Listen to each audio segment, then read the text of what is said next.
क्या वही हो तुम जो मेरे लिए सारी दुनिया से लड़ते थे।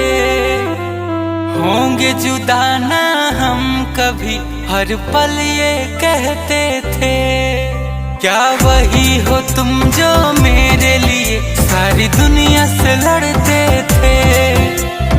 होंगे जुदा ना हम कभी, हर पल ये कहते थे।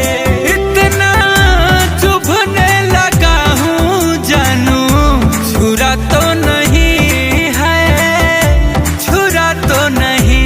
हो जितना हो जितना हो जितना बताते हो सबको उतना बुरा तो नहीं। जितना बताते हो सबको उतना बुरा तो नहीं।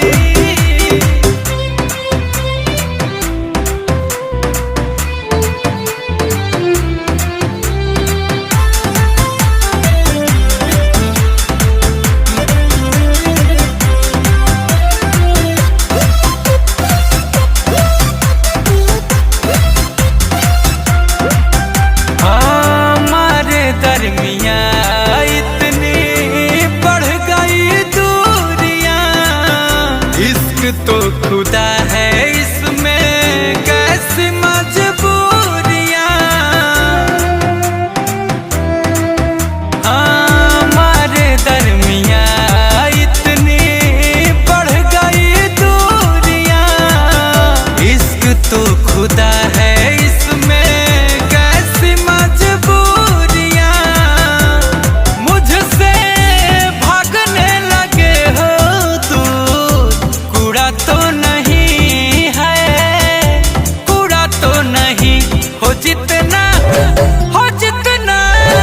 हो जितना बताते हो सबको उतना बुरा तो नहीं। जितना बताते हो सबको उतना बुरा तो नहीं।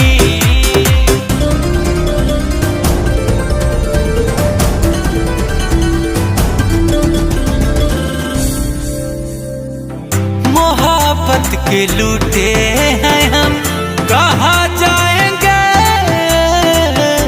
गुंजन अश्क कितना बहाएंगे।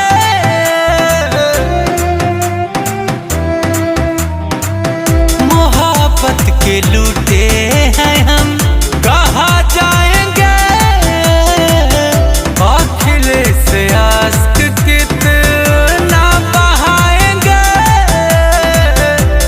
जो भी सपने संजोए थे वो पूरा तो नहीं है, पूरा तो नहीं। हो जितना हो जितना हो जितना बताते हो सबको